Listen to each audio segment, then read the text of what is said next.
और ऐसा तभी हो सकता है जब आप टीएमसी के लीडर हों, क्योंकि आपको पता है मौन स्वीकृति है तो वो ममता बनर्जी की है।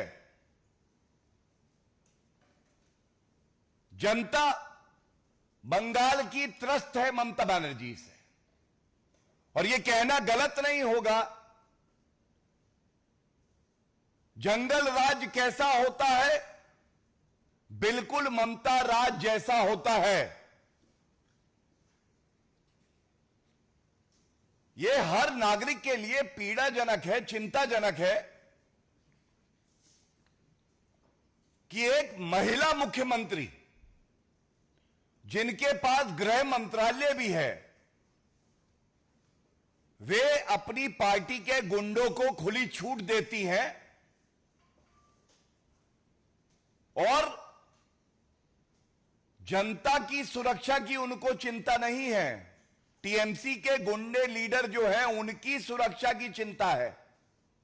इंसाफ दिलाना है जनता को, बचाव कर रही है टीएमसी के गुंडों का। और जैसा मैंने आपको बताया, ताजिमुल, ये ताजिमुल अक्का जेसीबी,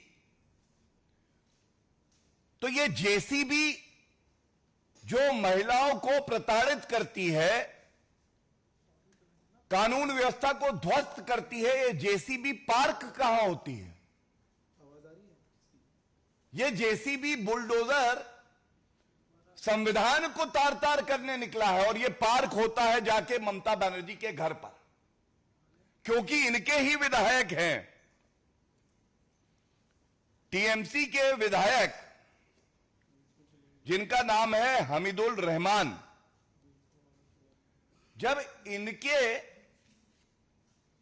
पास एक पत्रकार गया और उन्होंने सवाल पूछा तो इन्होंने खुले तौर पे कह दिया, मुस्लिम देश के कुछ नियम ऐसे ही हैं, ऐसे ही इंसाफ होता है। सार्वजनिक स्थल पे एक महिला को पकड़ो और कोड़े मारो, बेत मारो।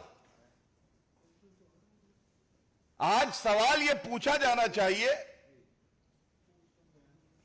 ममता बनर्जी जी, ये जेसीबी, ताजिमुल अक्का जेसीबी, ये आपके यहां पार्क्ड है। दूसरा सवाल यह है, ये आपके विधायक जो हैं हमीदुल रहमान, ये आप ही की सोच क्या आगे बढ़ा रहे हैं कि किसी भी महिला को पकड़कर सार्वजनिक स्थल पर कोड़े मारो, क्योंकि ऐसा मुस्लिम देशों के नियम के अनुसार हो रहा है। तीसरा, ममता बनर्जी, आप स्वयं एक महिला हैं, आपके पास गृह मंत्रालय है, और हम सब ने देखा संदेश खाली में भी आपने चुप्पी नहीं तोड़ी।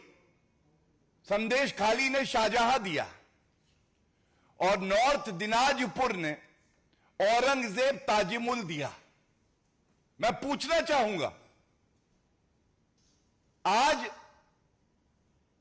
जो विपक्षी दल, जो घमंडिया संविधान की प्रतिलिपि हाथ में लेके खड़े रहते हैं, क्या ये जो तालिबानी न्याय हो रहा है पश्चिम बंगाल में, वो इससे सहमत है? ममता बनर्जी, ये मुद्दा है महिलाओं की अस्मिता और अधिकार का, ये मुद्दा है ह्यूमन राइट्स का, मानव अधिकारों का। यह मुद्दा है कि आप तुष्टीकरण की राजनीति में इतना लिप्त हो गई हैं कि आपको संविधान और मानव अधिकारों की चिंता ही नहीं रही है। और यह मुद्दा है कि कानून व्यवस्था पश्चिम बंगाल में ध्वस्त है, ममता बनर्जी मस्त है। यह मुद्दा है आज घमंडिया के एक एक नेता। खड़गे जी चुप, सोनिया गांधी जी महिला है शांत, राहुल गांधी के लब सिल गए, मैं कुछ नहीं बोलूंगा। अखिलेश यादव मुंह में दही जमी हुई है, एक उनका वक्तव्य नहीं आया है। अरविंद केजरीवाल, सुई पटक सन्नाटा। हमने देखा स्वाति मालीवाल जी के साथ भी क्या किया।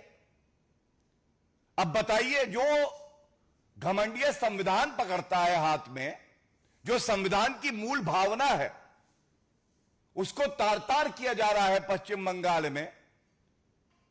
महिला की अस्मिता के साथ खेला जा रहा है और केवल भारतीय जनता पार्टी मजबूती से इस मुद्दे को उठा रही है और उस महिला और उस युवक के साथ खड़ी है। क्या आज ये सवाल नहीं पूछे जाएंगे?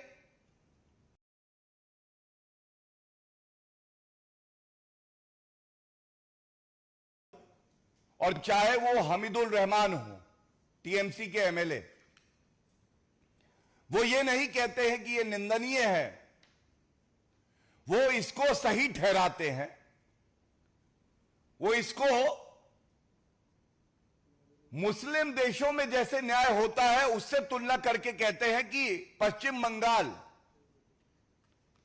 अब तालिबान राज हो गया है, अब ये कानून से नहीं चलेगा। किसी भी महिला, किसी भी युवक को पकड़ो, खुद ही तय कर दो कि उसने गलत किया है और सजा दे दो। ममता बनर्जी, संदेश खाली हो, चाहे चुनाव से पहले और परिणाम आने के बाद हिंसा की वारदातें हो, बलात्कार हो, हत्या हो, और अब उत्तरी दिनाजपुर में ये जो निंदनीय कृत्य हुआ है, इसकी जिम्मेदारी आपकी है। और ये मांग हम उठाते हैं कि ममता बनर्जी, क्योंकि गृह मंत्रालय भी आप ही के पास है और कानून व्यवस्था ध्वस्त हो गई है, आपको इस्तीफा दे देना चाहिए। पश्चिम बंगाल अब आपसे संभल नहीं रहा है। वहां की जनता ये सवाल पूछ रही है जो हम इस मंच से उठा रहे हैं। I will just also summarize in English in short so that it reaches every citizen of West Bengal particularly and every citizen of India. In Chopra, North Dinajpur, there is a incident that has taken place where a woman has been flogged, physically abused along with a man, and this has been done at a public place, violating their dignity, violating their fundamental right